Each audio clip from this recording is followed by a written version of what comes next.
Ngayon alam ko na kung bakit nung bata tayo hinahayaan lang tayong maglaro at mapagod at magpakasaya.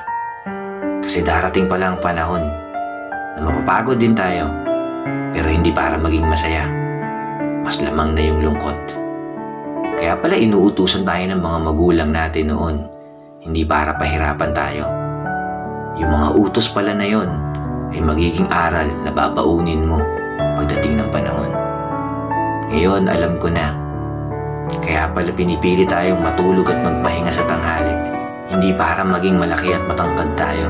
Kasi darating tong panahon na yung tinatakasan nating pagtulog sa tanghali noon, ay hanap-hanapin na natin ngayon.